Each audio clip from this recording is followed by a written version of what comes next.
folks. Welcome to Radio Spoil episode 77, in which we covered the disappearance in 1996 of retired RTE designer Alpho O'Reilly.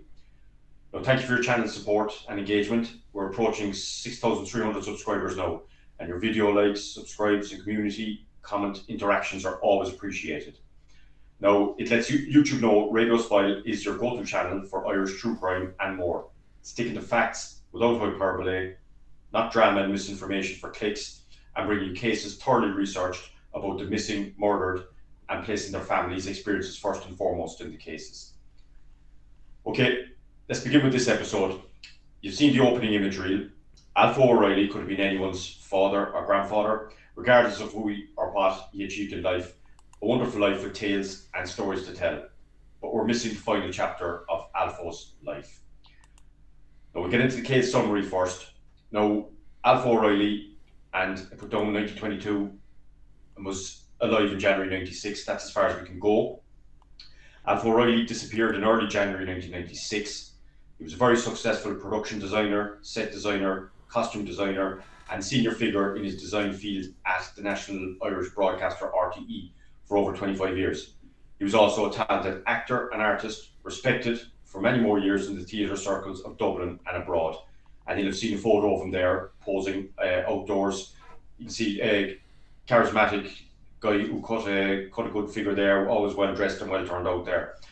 Now, he was born in Ballinasloe, County Galway in 1922 and reared both there and later in Westport, County Mayo. By the time he reached his mid-30s, he was working in England during the 1950s. Some of his work there included set design for 5 episodes of the first series of the hit TV action show The Avengers. He later returned to Ireland and settled in Dublin. He joined the state broadcaster in 1961 that soon became RTE, Radio Telefís Éireann, Irish language for Radio Television Ireland. And he was there as head of design and later director of design from 1972 until his retirement in 1987. Now, the late Charles Self, who would see Radio Spoil episode 76, was recruited by O'Reilly, and he worked under him at RTE for nearly 4 years until his murder in 1982. Now, Alpho O'Reilly was gay and he lived alone at his house at 37 Strand Road, Santymount, Dublin, on the east coast of Ireland. Now, his sister Peg had lived with him until her death the year before his disappearance.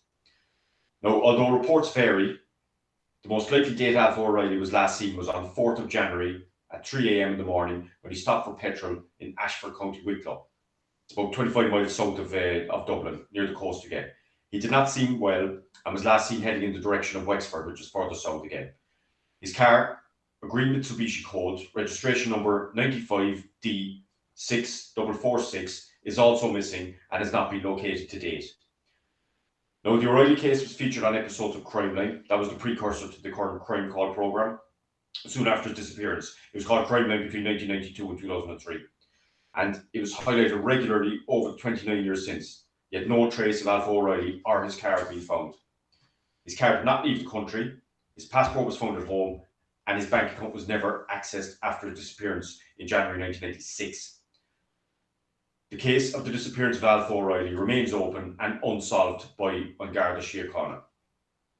Now, just a quick word on the Charles Self case that we just mentioned. In our last episode, Radio Spoil episode 76, we examined the brutal murder of Charlie Self in January 1982. Now, Self was a set designer who was invited to Ireland and into RTE for his job by Alpho O'Reilly, who subsequently became his boss. Now, this is very important, folks. Neither we nor the relevant authorities believe that Alpho O'Reilly was in any way involved in Charles Self's murder, and we do not believe that there is any connection between Self's murder and the disappearance of O'Reilly 13 years later.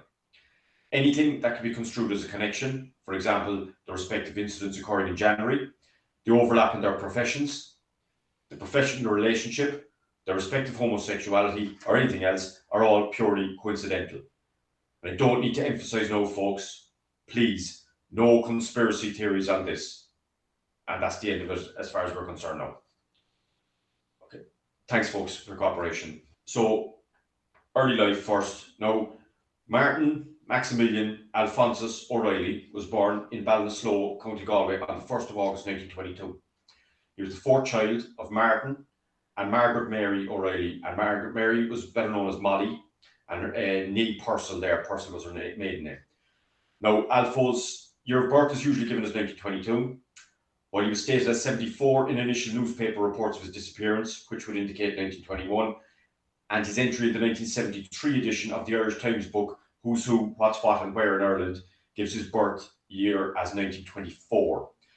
Now, just to note there, I believe the year of 1922 is correct because a date of 1st of August 1922 is consistent with the fact that he retired and had his retirement party on Friday, the 11th of September 1987, and that RT's mandatory retirement age at that time was 65 years of age, and most sources give 1922.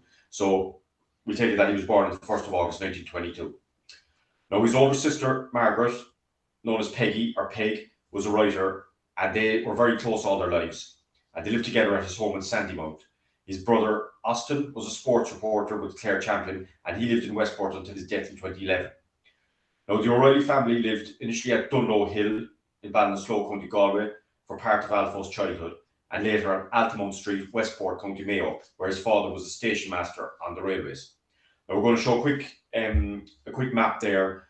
That just those three places span the width of the country there. You have Dublin on the east coast, where the red marker is there. Ballinasloe is pretty much in the middle. It's in County Galway.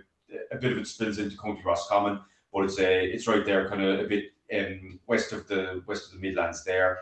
And then Westport is up in County Mayo, northwest of Ballinasloe there at the coast there. Westport, beautiful area, coastal area there in County Mayo. Okay, now Altamont Street was actually the railway station's on the same street. It's literally a stone's throw from the family home there on Altamont Street.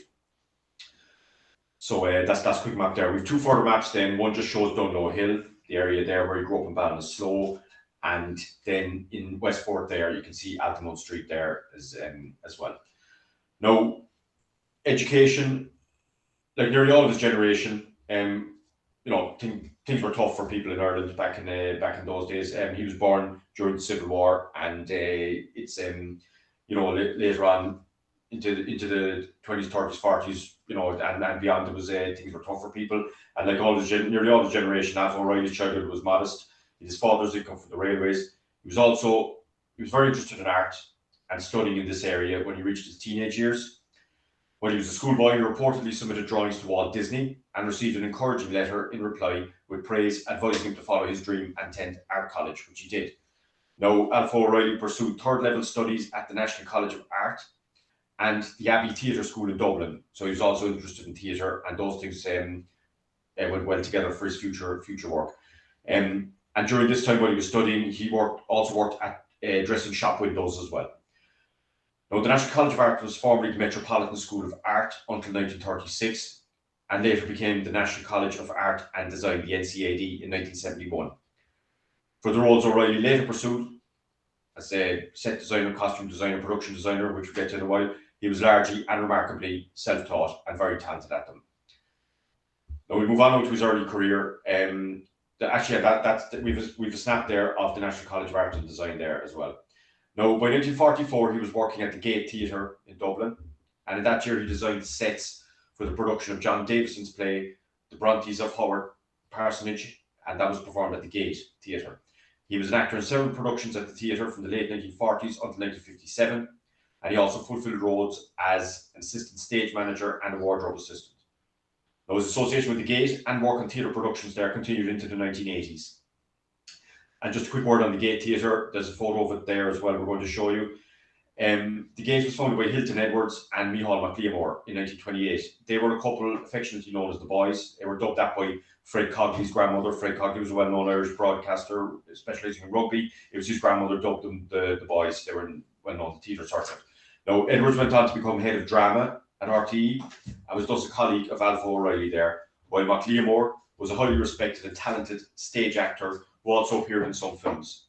Entirely English and born Alfred Wilmore, MacLiamore cultivated this persona of an Irishman with some vague, unspecified location in Cork, who was also a fluent Irish speaker, even though he'd been a child actor in his native London. So a very learned man and talented man, MacLiamore. Now, O'Reilly also worked on productions at the Olympia Theatre and the Gaiety Theatre, and he was a set designer for the first production of Brian Friel's hit play Philadelphia Here I Come in the Gaiety in autumn 1964, before it went on to win multiple awards on Broadway in America.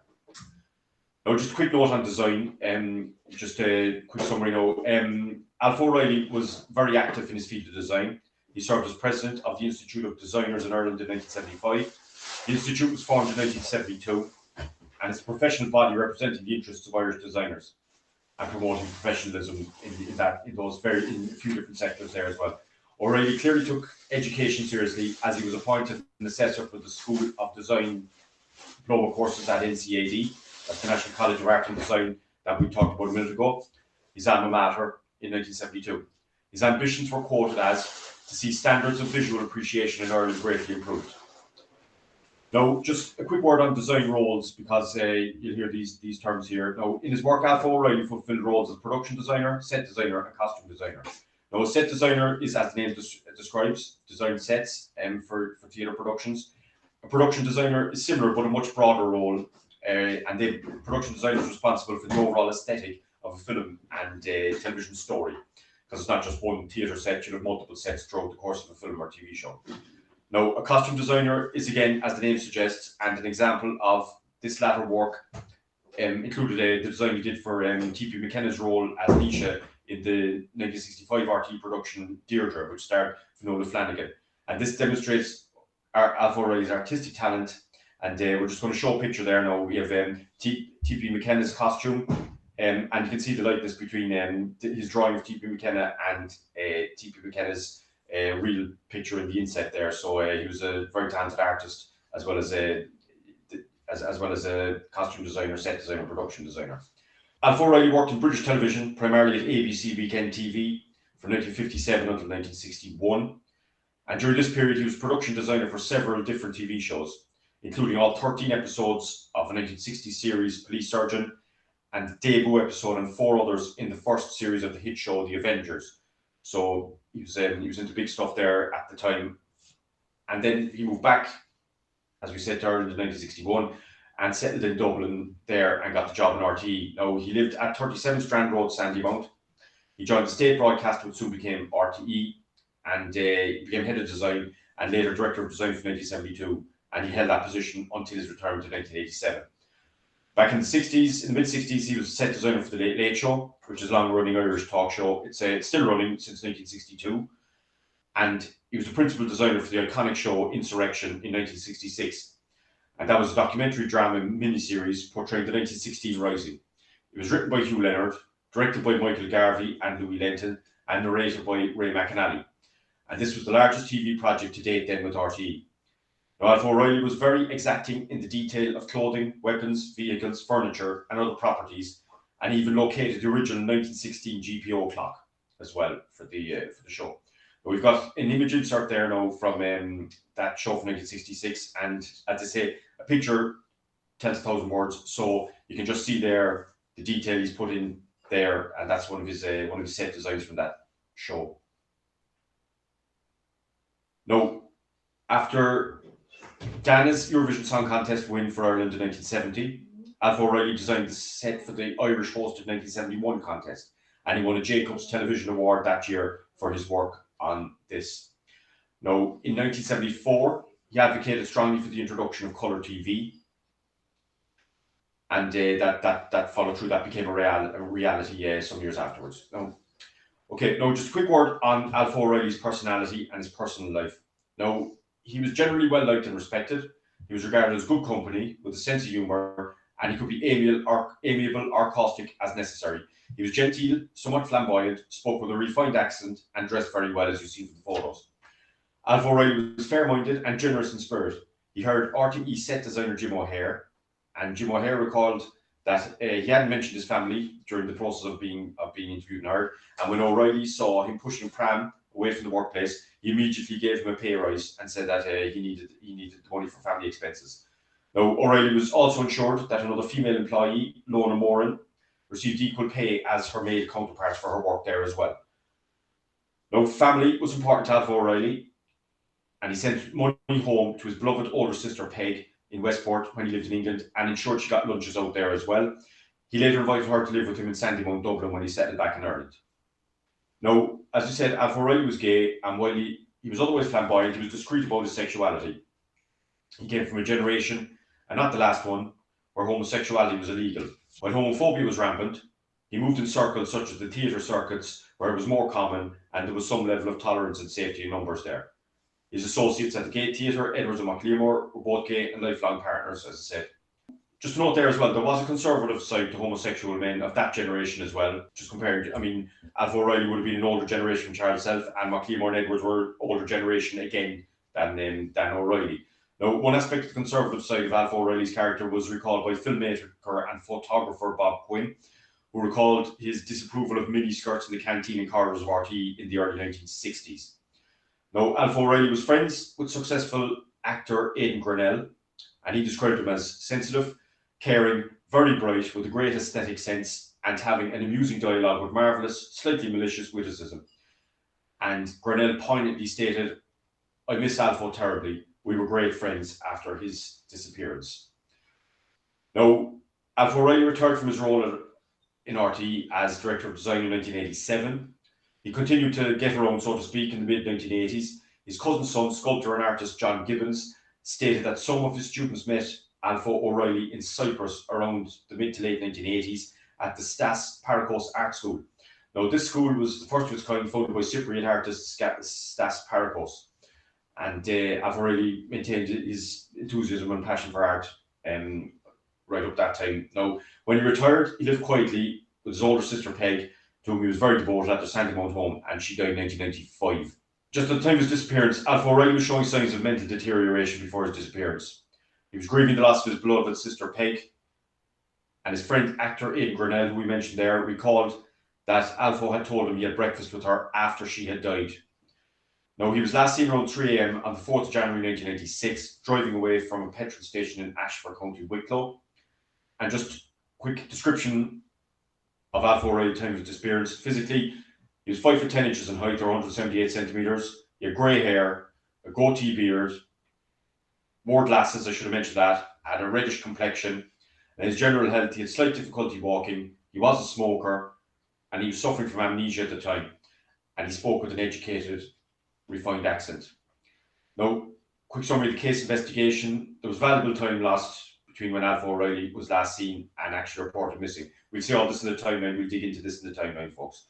The case was investigated by Gardaí and family and friends, including Alpho's lifelong friend, Father Vincent Kelly of Westport, who continued the campaign, and Interpol were also engaged by August 1996.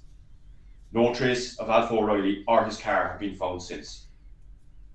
Now we'll get into the timeline now.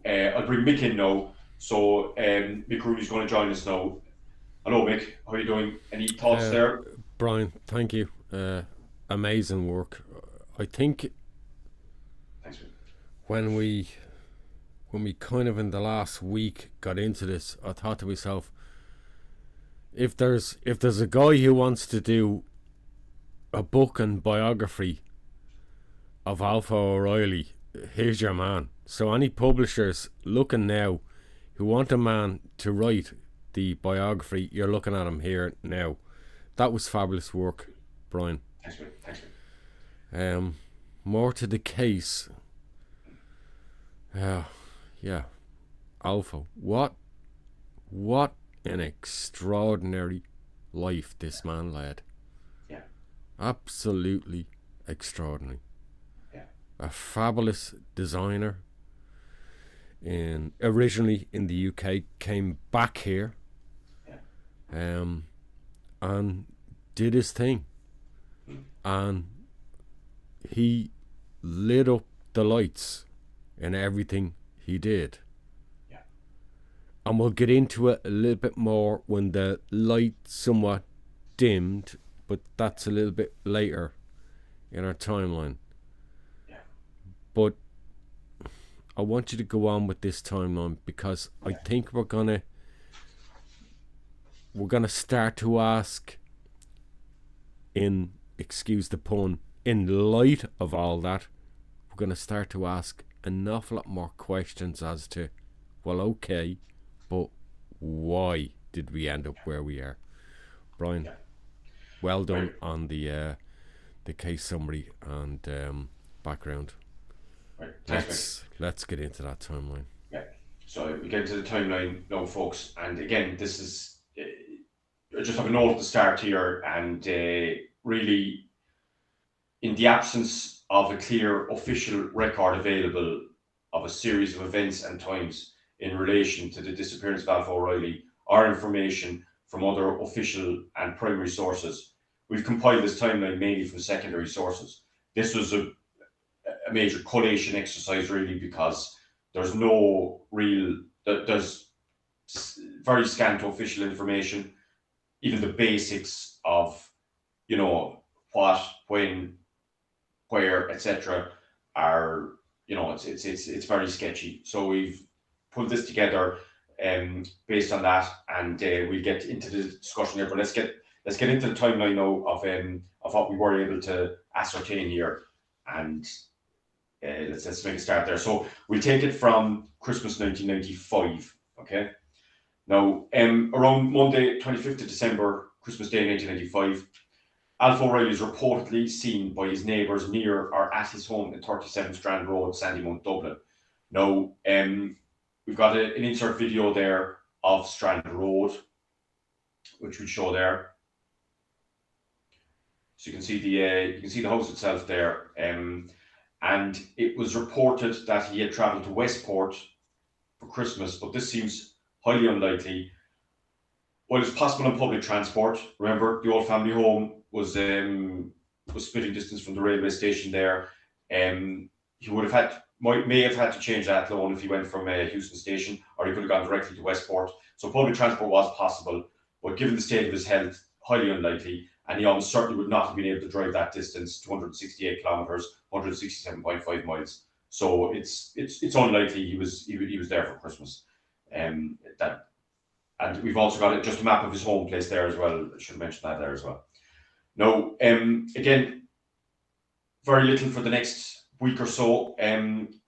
Wednesday, the 3rd of January, 1996. Actually, I should call out as well. Some accounts say the 2nd of January, and the website still says that he went missing on the 2nd of January. But other sources give the 4th of January, and we'll get to the reason for some of that later as well.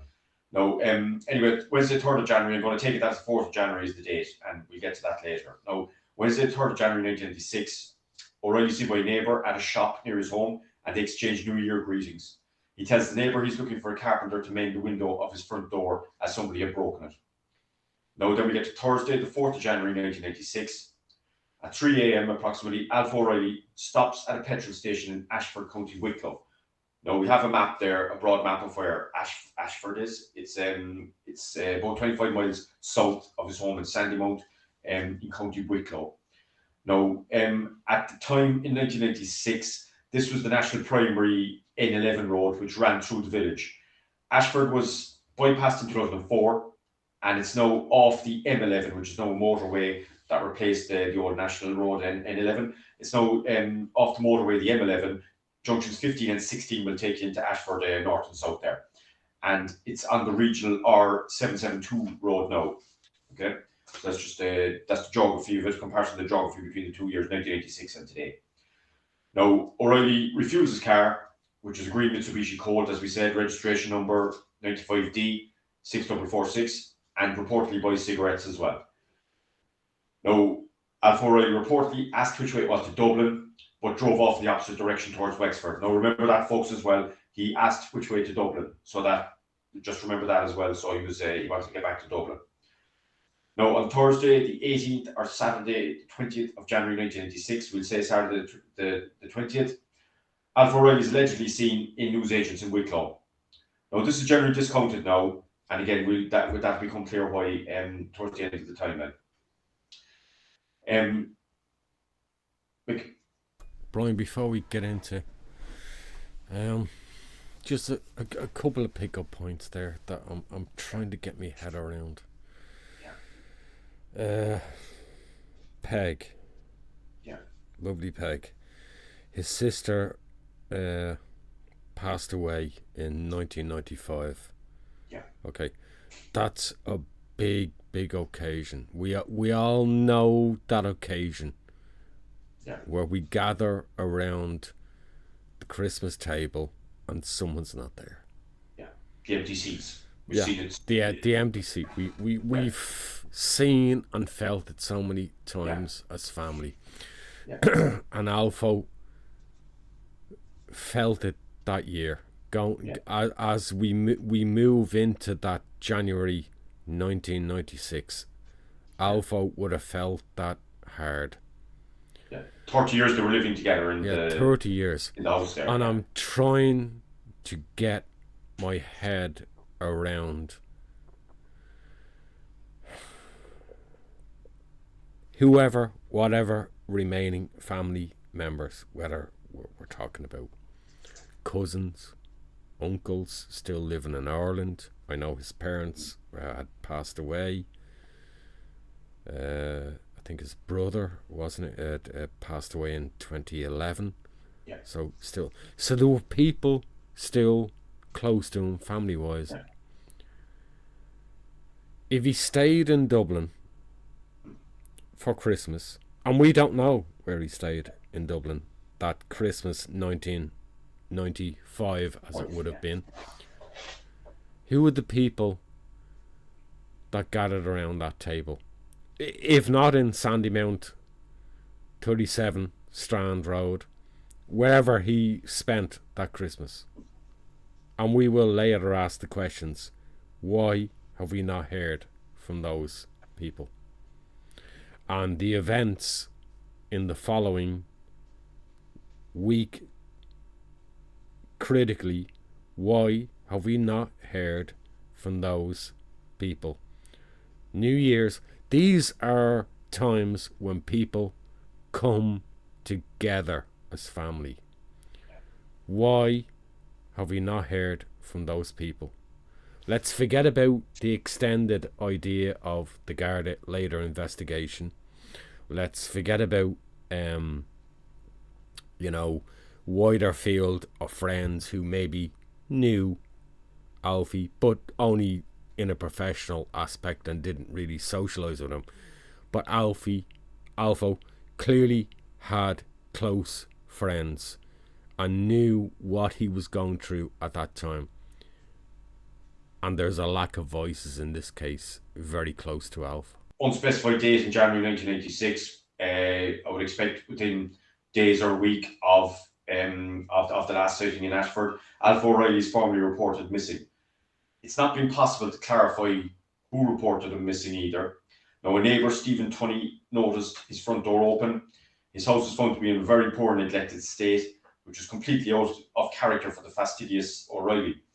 Now, just a quote there from a Bridget McLaughlin piece in the 2nd January in Sunday Independent, 2nd January 2000. Stephen Tunney, who was first on the scene when he noticed Alpho's front door wide open and wedged with post, was shocked by the condition of the house, and it goes on into further detail then. But it's a funny quote, because why was he first on the scene and he noticed the door wide open and wedged with post, and who else? It throws up this one throws up multiple questions here now. Did the postman keep coming with the door open and stick post into the post box with it all sticking out, or what exactly happened here? Was this what postman would keep delivering letters to a door ajar for days and days and days? Yeah, exactly. This doesn't make sense. Either the account is wrong, yeah, or he wasn't first on the scene, or he wasn't first on the scene. And it's a case of, like, was this the damage to the door that he mentioned to one of the other neighbours, or what? Like, it just seems a very funny quote. That it's not funny, amusing, funny, strange. The person was first on the scene when he knows. So, like, it sounds like if a door was like that, it would be like that for a while. And, like, if you're a neighbour, you know what happened there. So it just seems strange anyway. I don't know. Probably. It's just strange. That's all we can say about it. Like, it's not giving us any major information here. So, that's it. So we don't know who reported him missing. Is there anything else you want to say on this? Because I don't think there's any point going down the rabbit hole in this. No. We're rabbit holes again. So so I think we just want to call out that this is just one of many strange things in terms of this case. Okay. Now, Monday the 22nd of January 1996, this is the earliest newspaper report I can find to say that Alpho O'Reilly is missing and he's not been seen since Christmas. The Irish Times reports that. Again, on the 24th, the Irish Times again reports that Mr. Alfred, that's why he was sick in there, because it should be Alphonsus, Alpho O'Reilly remains missing. Now, then there was a Crime Line episode is broadcast, and I actually remember watching that episode. at home. I was only a youngster at the time. I was growing up. I was thinking, but I watched Crime Line since I was a teenager. It was on for a few years at that stage. But the Crime Line episodes broadcast, which give details about Alpho O'Reilly and his disappearance. And I distinctly remember watching that show, and David Harvey did that segment. And I hadn't known about him. My mother had heard of him. She knew who he was, so he was household name, all right. And again, since then, there hasn't really been much, even though that's nearly 30 years ago. Now, Saturday the 17th to Sunday the 18th of August 1986, Interpol is engaged in the search for Alpho O'Reilly. That's 7 months later. And again, no trace of Alpho O'Reilly or his car being found since, and there's been no appreciable updates either. I've always been fascinated with that Interpol. No, I know. I know it's an automatic thing. Somebody goes missing. Okay, particularly on the east. If somebody's on the coastal areas close to port. They're thinking, did they go off somewhere? And you're gonna talk a little bit there about we'll get that, to that shortly. But I'm always thinking, who or what, whether it was just standard lines of just eliminate it, created that, like Interpol. Hang on a second, where did we need Interpol to be involved in this case? And I'm sure the people at the time in January 1996 who were contacted in Interpol, being asked about an elderly gentleman, he may have gone somewhere beyond Ireland, would probably be asking themselves to An Garda Síochána, what the fuck are you asking us about that? Like, haven't you established where he was in the previous hours initially? And you're asking us, what, is he some sort of spy or a guy involved in espionage or something? No. This is nuts that it even got to that stage, which says an awful lot about the early investigation. It does, yeah. I'll say no more about that. Yeah, no, we get to that discussion because we're going to have a boil down at the start, and we can see, how, anyway, inconsistencies there. And this is part of it, this follow on, like that, you get your initial investigations done before you start looking further afield. Like, so it's like, let's use your expression, make the boots on the ground stuff has to be done properly first, and that was missing here, I think. No, okay, so we move on then 10 years, nearly 10 years, 9 years now. Saturday the 11th of February 2006. By this time, sadly, Alpho O'Reilly has been declared deceased, and he's believed to have died on the 4th of January 1996. So that ties back into what we said earlier. We believe that it was the 4th of January was the date that he went missing there, and he's believed to have died, even though there's no body or no remains being recovered. He's believed to have died around that time. Now, his estate needed to be appropriated, and an appeal for his next of kin was issued in the Tipperary Star on that date, the Saturday, the 11th of February 2006. So you can just see in the estate of Alphonsus Alpho O'Reilly, deceased, late of 37 Strand Road, Sandymount, Dublin 4, with next of kin or persons having knowledge of kin, if any, of the above named deceased, who was presumed to have died on the 4th of January 1986, related to him through his mother, the late Miss Mary Molly O'Reilly, nee Purcell, believed to be originally from County Tipperary and subsequently late of counties Galway, Mayo and Louth. Please contact Silk and Company Solicitors of 43 William Street, Galway, and then telephone number there.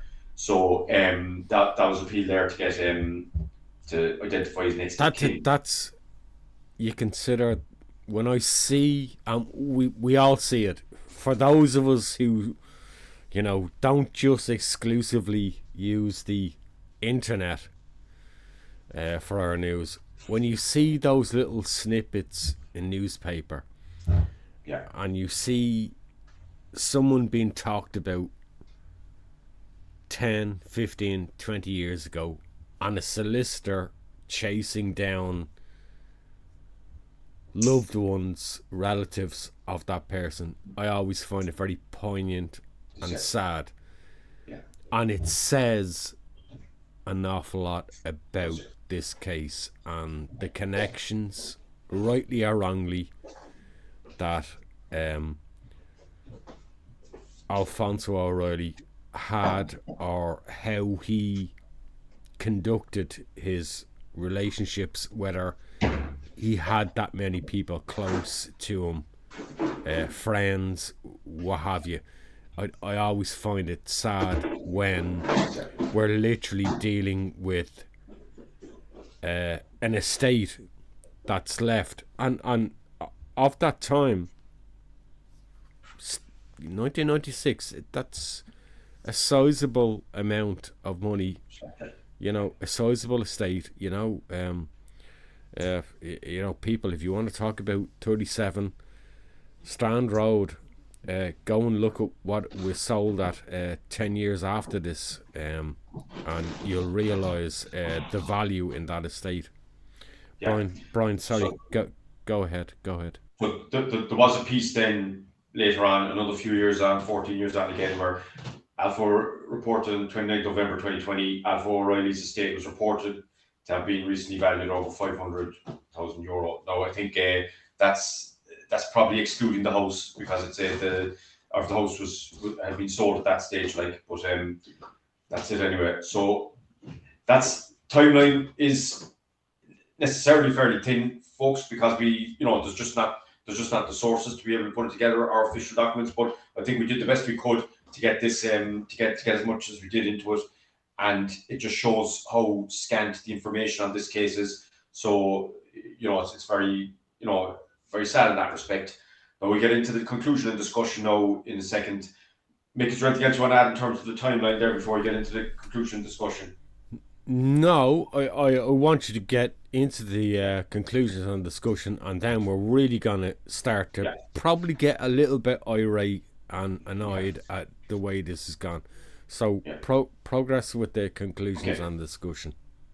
Okay, folks. Now, as I said, this timeline is noticeably thin due to a lack of primary sources, official statements, and media coverage. And one peculiar thing about this case, I have to say, is that there's so little written or communicated about it. Because I've seen, as I said, I remember sitting at home watching this episode of Crime Line when it aired in January 1986, and there hasn't been that much since, really. And there's been no official communications or statement of the basic facts of what, when, where of Alpho O'Reilly's disappearance. There's no updates of substance. There's no documentaries. And even more peculiar is the lack of noise. Not that I'm saying we want noise, but it's a very peculiar thing, the lack of noise around this case, because often with cases of even unknown missing people, the lack of information leaves a hole that people are only too happy to fill with the conspiracy theories and other rubbish. But the Alpho O'Reilly case, Alpho O'Reilly, he might not be a movie star, but he was certainly not nobody. He was somebody who was a household name in his day at the height of his career, and that height of his career lasted for several decades. Now, in spite of all that, for Alpho O'Reilly, it's crickets and tumbleweed. Nothing at all. And in particular, just looking at what is there, the Garda webpage on missing Alpho O'Reilly does not have many specifics. It lacks proper details, and it doesn't even spell his name correctly. So the who is wrong even. If Alpho O'Reilly, it's like a mixture of Irish and English there. So Alpho O'Reilly, there's no apostrophes missing. It's not even spelled correctly. The date missing, 2nd of the 1st, 1986, is at variance with the date of 4th of the 1st, 1986, generally given. After he must have been declared legally dead there, that should have been updated at the very least. Billed, not specified. He was 5'10". The build should be specified. Hair color, not specified. The statement that all avenues of inquiry being exhausted, no, it's not entirely true. It's not true at all, really, because they weren't. And we'll see that below now as well. The statement, we cannot rule out the possibility that he may have left Ireland, when elsewhere it was stated that neither he nor his car left the country. So I'm not sure what did they think. We can't rule out the possibility he may have left Ireland. And then there's no mention of the Ashford petrol station visit at 3 a.m. If I was really disappointing and, to put it bluntly, annoying and totally unacceptable, is the fact that even if you look at the Doe Network page, which is a voluntary organisation in America or outside of Ireland, then that has more pertinent information than the home Garda Síochána page on Alpho O'Reilly, which is, should be sorted out. Now, there was lack of coverage in the immediate aftermath and since, and again, particularly from his former employer, RTE, who one should expect should have been and continue to be, so to speak, all over his disappearance. In fact, in hindsight, the silence was deafening about Alpho O'Reilly's disappearance from RTE. He was a former employee, an award-winning one at that, who produced profound work nationally and internationally for the station and beyond. So, you're talking Eurovision Song Contests. He worked on the Avengers. He worked on that insurrection show. There was just a whole range of things that he did. He was involved in the education side of it. He was in the Institute of Designers. He was promoting professionalism, education, on top of doing the work that he was doing in the media, and he was heavily involved in the theatre for decades as well, there, 40 plus years. So, from RTE, while the duty of care to him as an employee had ceased, he was still drawing a pension. He was still an ex-employee. There was people there. He was a senior member of staff there. It was a state institution in which he'd been a senior figure. So I think, I'm going to say it out bluntly, I think more could and should have been done for him from the RTE side there as well, given that they had media and they had a lot of channels at their disposal to highlight his case and try and move it forward. Now, I think we can say with certainty that Alpho O'Reilly did become vulnerable and needed help and care before his disappearance, which he unfortunately did not receive as he lived alone. He may have fallen out of regular contact with people as he was previously acquainted with, or people did not realise the extent of the bad shape that he was in either. And while people no doubt they respected Alpho O'Reilly's privacy, by the same token, where are all the people that had known him over the 26 years he served at the station, the Design Institute, National College of Art and Design, etc. And as well, just note the time of his disappearance, just a quick summary. Alpho O'Reilly was not in good physical or mental health. Concerns were there amongst those who knew him for his forgetfulness and amnesia. He was grieving for his late sister, to whom he was very close and had lived with him for the previous 30-something years. His house was left in a poor state of neglect and squalor, and neither he nor his car were ever found. And the obvious key to finding this case is to find the car.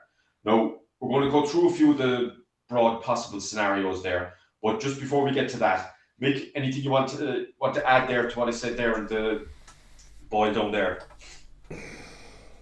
Yeah, I think you've summarised it best. We always ask people in cases, cold case. I don't even consider this a cold case as such. It's 1996, for God's sake. It's not prehistoric time. We're not talking 1982 like Charles South. 1996. I don't consider this a cold case as such because of the lack of effort in it. But that said, I want you to take 1996, put yourself in it, and instead of going back, I want you to bring yourself forward to 2025, 2026. What? 20, where are we? 20, 30, 30 29 years. Come up with 30 years. Yeah. I want you to bring yourself forward. I want you to think about a national broadcaster, wherever you're looking at this from, be it RTE, Now, I know people don't go off on your political tantrums, and I'm just simply asking you, park all that. A national broadcaster, RTE in Ireland, maybe the BBC in the UK, and I want you to think about a well-established set designer who just goes missing one night, and ask yourself, how would those broadcasters deal with it now? And I'm fucking telling you now that we would be bombarded for a week with that case. That didn't happen with Alfonso O'Reilly. And I cannot understand what was going on there. It's not for me to judge how good a person Alpho was, but there were clearly people around him that had to care about him. Where are all those people then in 1996? Where are they now? Particularly the younger. Signs was definitely there. I'm sure those people individually were upset by all of this, but you know, I can't help getting away from it. It's almost like the collective response from the Gardaí and the collective response from RT is indifference, really. Is the collective response from both of those organisations. It comes across that way. So hopefully things will change there. But either way, we've called out here now that, you know, a lot of the factual stuff has been reported and there's a serious lack of coverage. Now, let's get into what we think potentially happened. Now, we have 5 possible broad scenarios, similar again to any of these cases with missing persons. Number 1, he vanished voluntarily, and Gardaí have stated that they cannot rule out the possibility that he left Ireland. Now, this possibility is highly unlikely given the fact that O'Reilly's car has not been located, and Gardaí have stated that his car has not left the country. Now, given the above and the state of his mental and physical health at the time, we can safely say, and I'm going to parrot this again as I have in previous broadcasts, that he definitely did not go off to England or anywhere else for that matter. And this seems to be one of the standard soundbites here. In certain cases there, they go, oh, it's thought he went off to England there. And there's no thought as to, well, you know, how does somebody do that? So I don't for 1 minute believe that Alpho O'Reilly was in a confused state at 3 a.m. in the morning in Ashford, and then decided, actually, I'm going to go down to Wexford to Rossall Airport, have all my paperwork in order, paid for my ticket, roll onto the ferry there at Rossall, roll off at Pembroke Dock, and then go off and start a new life in Wales or England or wherever. You know, that didn't happen. Considering, you know, we have and again, what you make of it, we can only go on what we have. The garage attendant who said he asked it struck him as he was in a confused state, Alpho, and asked for directions to Dublin. Now he does state that, and I would seem from his statement that he appeared to get into his car and go off in the opposite direction towards Wexford, so south. Yeah. So it would suggest, as we've said in our lead up to our conclusions, that we are of the firm opinion, whatever Alpho was doing that night, 3 a.m. remember, he was coming back from somewhere. He wasn't going somewhere. His intention was not to go somewhere, you know, later that early morning. He was coming back from an event, whatever that event, meeting, social aspect was, and he was trying to get back to Dublin. Or even gone out for a drive himself. And he's even just on driving But around. by the way, that's the point. He was trying to get home to Dublin, So again, neither he nor his car boarded a ferry or left the country. And just to bear in mind as well, he was approximately, Ashford's about 25 miles south, or well, if you want to be really particularly about it, southeast, west from Sandymount. Now, even if he did head towards Wexford, just to note, Ross Airport is nearly 71 miles or 113 kilometres from Ashford to Wicklow. Dublin's a hell of a lot closer. It's basically nearly 3 times the distance from his home in the opposite direction. Now, so I think, I don't think I think we can say with near certainty he didn't vanish voluntarily there, and he certainly again did not go off to England, or anywhere else. Now, the second option then, he was abducted and held against his will. Now, this possibility is highly unlikely, given that, first of all, he was last seen over 25 miles or 40 kilometres away from his home, and did not appear in the company of anybody there either. Okay. Now, and he was into the petrol station out again and drove off. Now he was not the demographic for abduction, except for possible gain on the part of kidnappers. That's the only way you can think about it. Like a 73-year-old man who's isn't going to be sex trafficked. Just not. And you ain't a millionaire. Yeah, what good exactly. are you us to? And even at that, even if they did decide, and he's driving, that was brand new. It was a nice little hatchback car. That was brand new. It wasn't Mitsubishi Colt. It's not exactly. It wasn't this ain't a Mercedes Royce, or BMW that he was driving. There's money in here.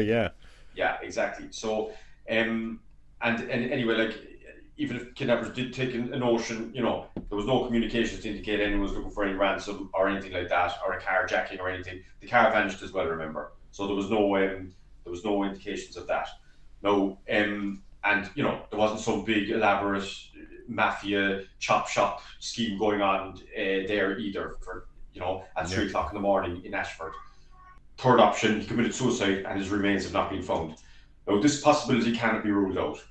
And he was grieving for his sister, but despite the grief, his behaviour prior to his disappearance did not indicate he was suicidal. For example, refueling his car, asking for directions back to Dublin, seeking a carpenter for his front door, and so on. So I think that can't be ruled out, but again, highly unlikely. Now, fourth option there, we consider he met with foul play and was killed accidentally or deliberately, and his remains have not been recovered due to concealment or dismemberment and disposal. Now, again, similar to the last point, while this possibility cannot be ruled out, again, it's highly unlikely. If an accident did occur on a main thoroughfare there, like the N11, even a rural one, it would be difficult to dispose of a car and a man's body, as well as perform the necessary clean-up inconspicuously and noiselessly in the early hours of the morning, or any other time for that matter. So I think that can be, that's highly unlikely there as well. Now, the fifth option, which I think is most likely, he had an accident, and as neither he nor his car has been found, they've been concealed or destroyed ultimately by natural elements. So I think this is the most likely outcome. Now, recall that Alpho O'Reilly was in poor health, mentally and physically, when he disappeared. He appeared in a confused state around 3 a.m. when he was trying to return to Dublin. Not drive away from Dublin, trying to return to Dublin. Remember, he asked for directions back to Dublin. And this would imply that he had been somewhere else and was trying to get home rather than roving away from home. Now, where he had been is open to speculation. Who he was with is open to speculation. Or was he just on his own? Was he out for a drive? Was he trying to get somewhere and then on his way back home again? Did he get lost? And had he been to somewhere and had he met people or not? These are all open questions here.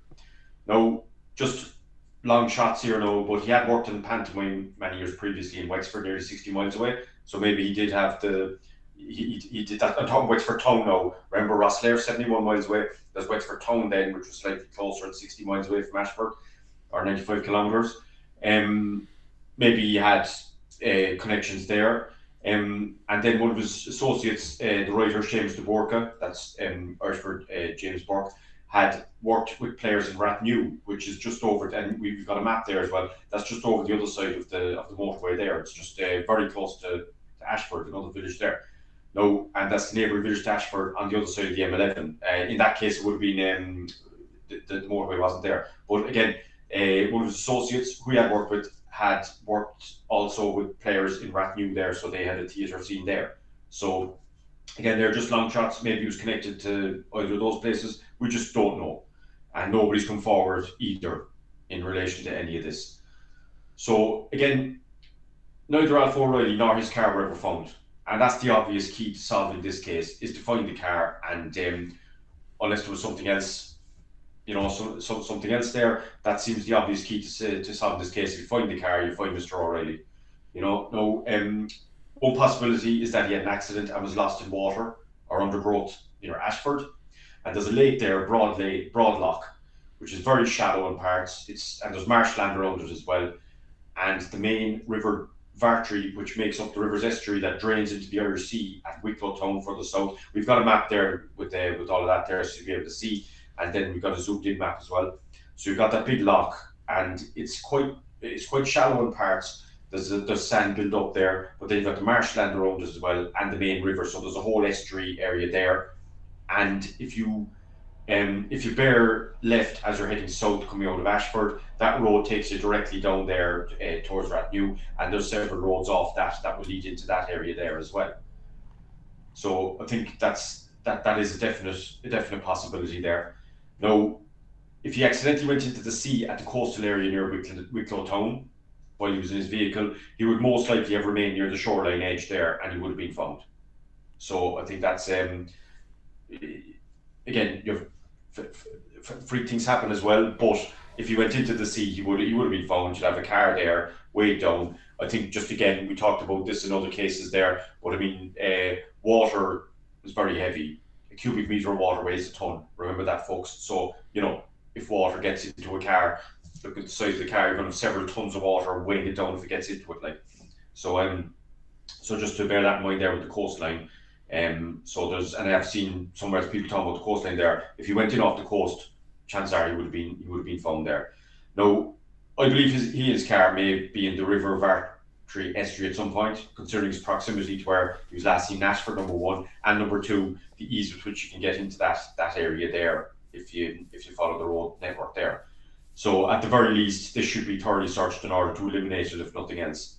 Now, I don't believe this line has been explored, and I don't believe that the relevant specialist Garda search units have been engaged to date to explore this possibility.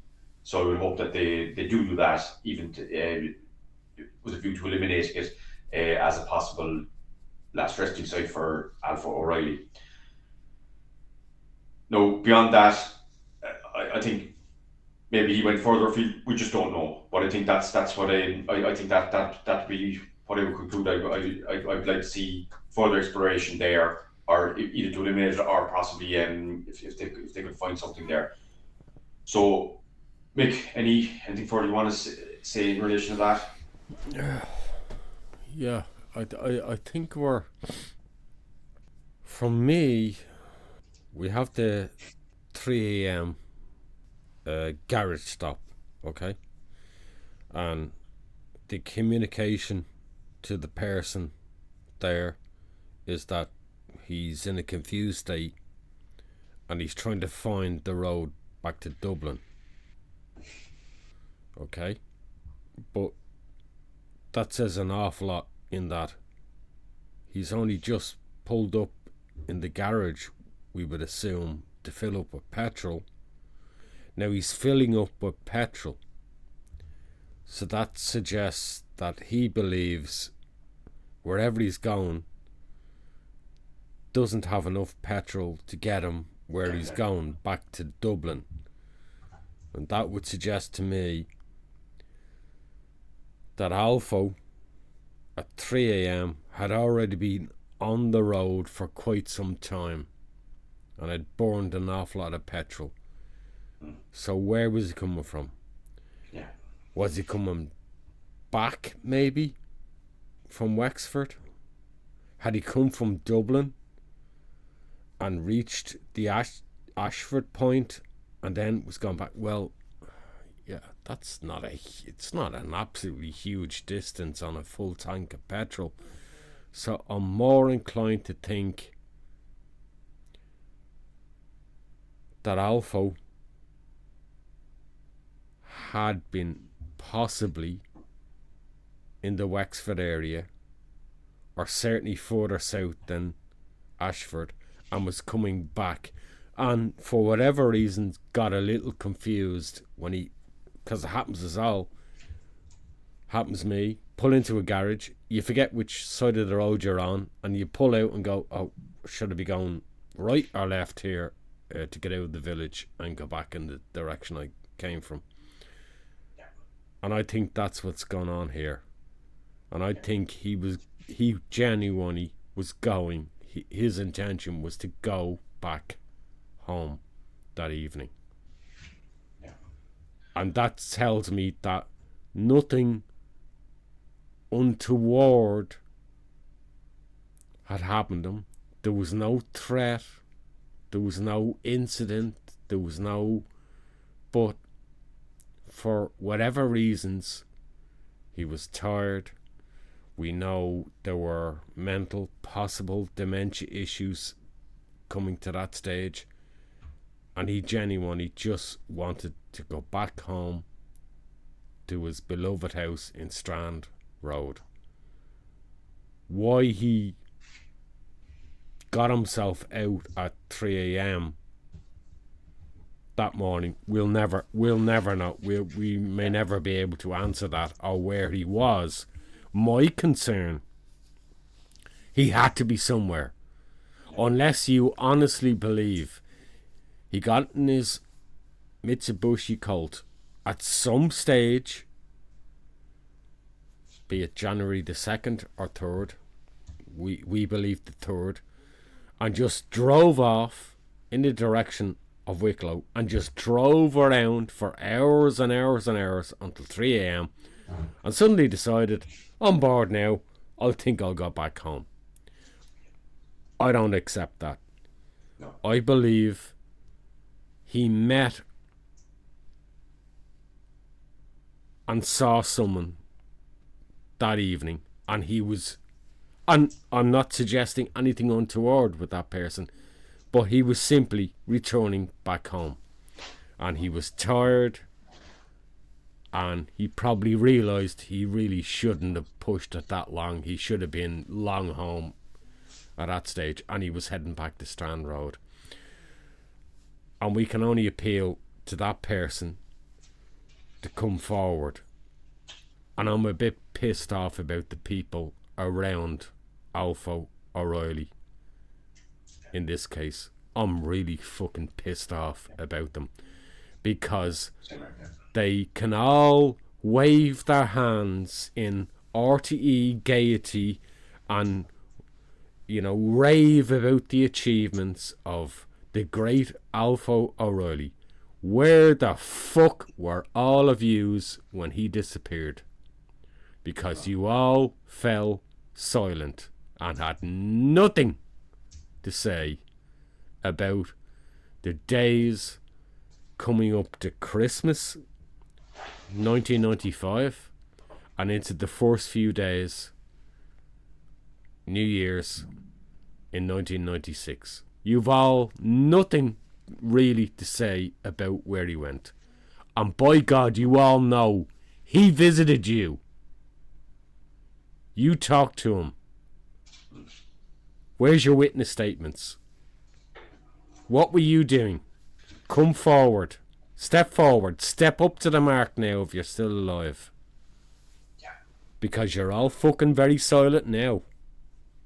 Why is that? Yeah, so it's definitely, and I just want to call out as well, like, yeah, I mean, spot on, Yeah. like whereas ever he was left on his own, like, and that's it.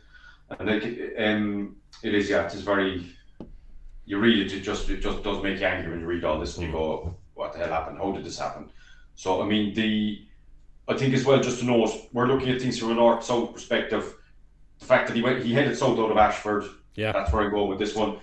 Again, there's other areas inland in the opposite direction. If you head west there, Glendalough is west of there. Yeah. So many places. If you head north to northwest, you've got that river, the Vartry. There's reservoirs there as well. There's undergrowth. There's valleys. There's mountains. I mean, but I think ultimately, Alpho O'Reilly in his car he had an unfortunate accident, and he's concealed either in water or in undergrowth there somewhere, and I don't think it's a million miles away from Ashford either. Like, we always say in a case, when someone goes missing and they're believed to have gone missing when en route in a car, and the car turns up and you find the car, now depending on circumstances, they're probably not far from the car, literally, as you went through the scenarios, unless they were abducted and taken from that point. They're generally not far from where the car is found. And usually in cases of missing people, where someone is known to have travelled in a car, in this case, that's the first thing that's looked upon. Where is the car? We saw in the Ursula Ireland case, where is the car? You find the car, then you're close to where they disappeared. Yeah. In this case, they don't have a car. And if they don't have a car and you can find the car, you're pretty much certain that's where the person is as well. Yeah. I think that's as far as we can go with things there. Just to say, I think we'll conclude soon now. I think Alpho O'Reilly was very much a multi-talented man. He made a huge stamp on Irish media, design and developments of theatre and screen in Ireland. And that he could just have deteriorated mentally and physically to the point that he just drove off after last being seen in a confused, vulnerable and unhealthy state. And then his disappearance went unnoticed for days or weeks. His very tragic end to his very accomplished life. And the fact that, some of the indifference the indifference of the people, that's what's so shocking about it. Is it's not this, it's not just okay, people disappear, shit happens, people disappear, they go out in the car and they just disappear and they never it's the utter shocking indifference that's the killer, like, to people around him. That's the killer. That's, if we want to talk about killers, that's the real killer in this case. Where are those people standing up now if they're still alive? They're missing in action. And even as an institution, somewhere like RT should, like, mean, they do documentaries on the most frivolous of things and frivolous of people, like, and it's yet like, and get hung up on the most shallow, ridiculous things, like, and reality shows, jumping and bouncing around and drama and dating and all that shit, and one of their own from 1996 who went missing, and they couldn't give a fucking shit about them.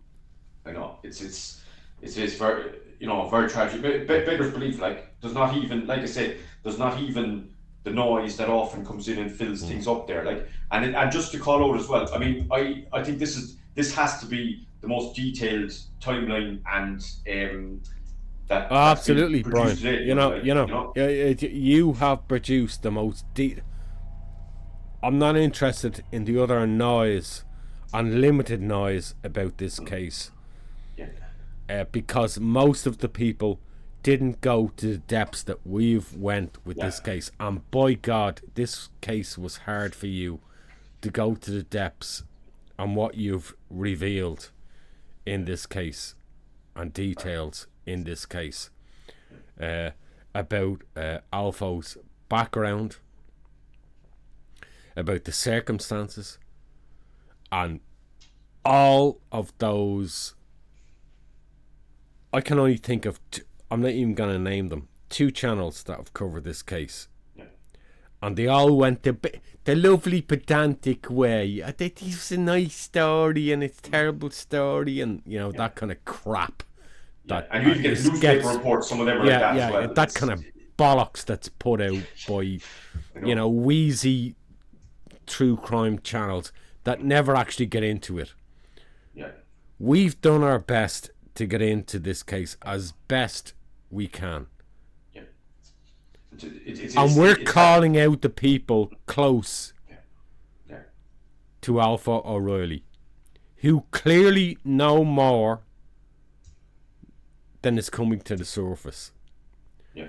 So you can do all the articles, Bridget and whoever else, about the lovely and, nice episodes about Alpho did this and did that.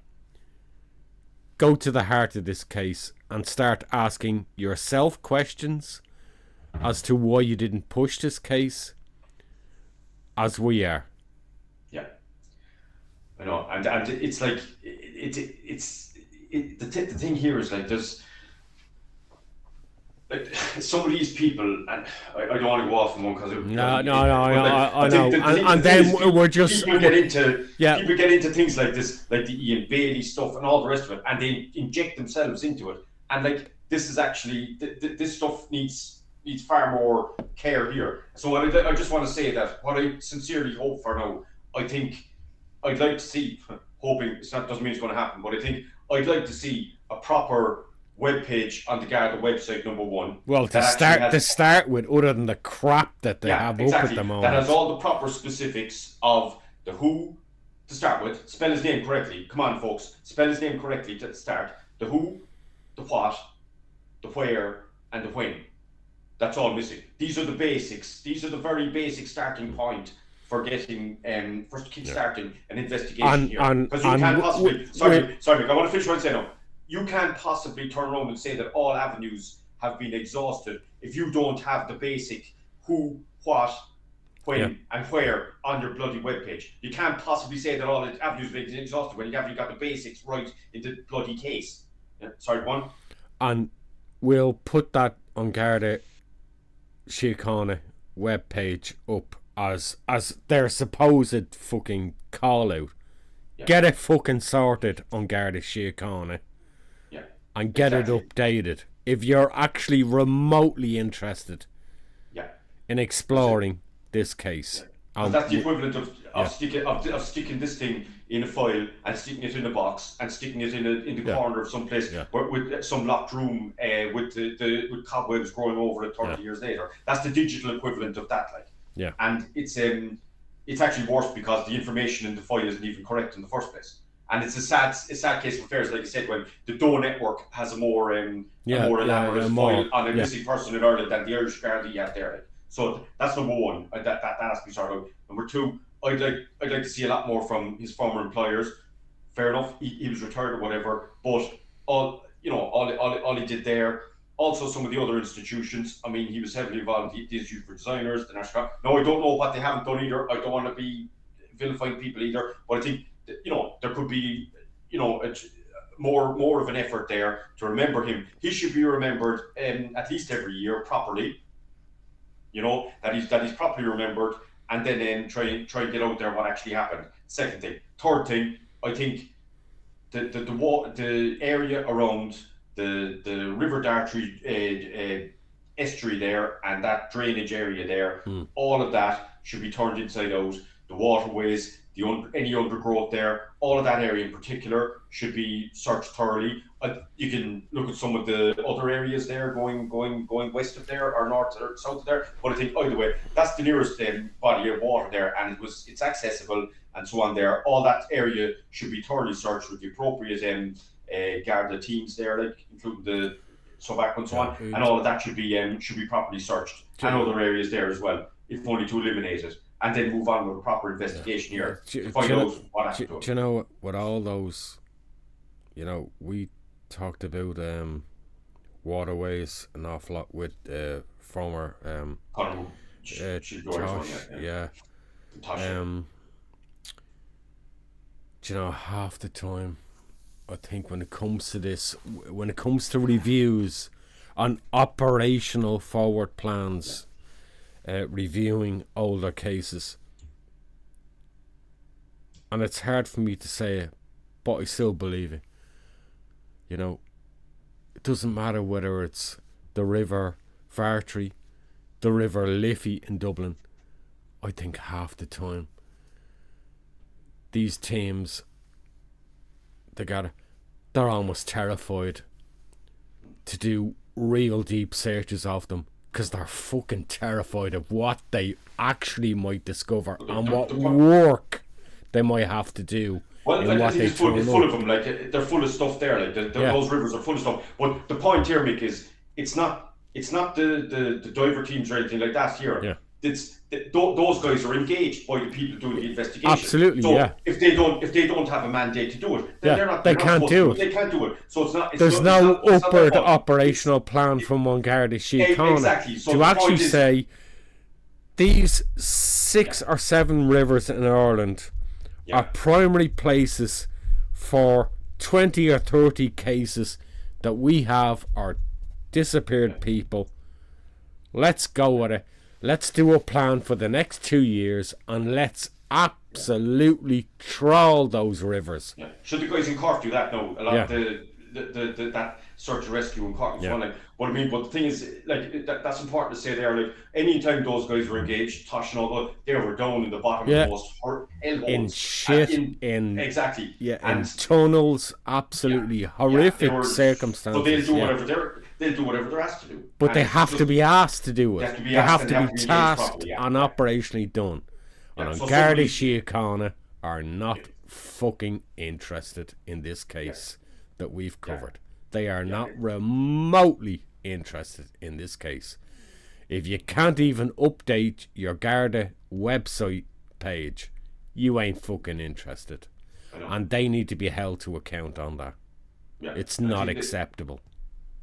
So I think that's it. We just something has to be done in this case to get to and hopefully, awareness be raised. Some people will come forward, or somebody will come forward. Also, all those things we listed out there that have to be done should be done anyway. This should all have been done years ago. It should have been done first of all. Yeah. So all that remains to say now is rest in peace, Alpho O'Reilly. Hope he'll be found. Hope his remains will be recovered and get answers for any of his surviving family or friends that are there.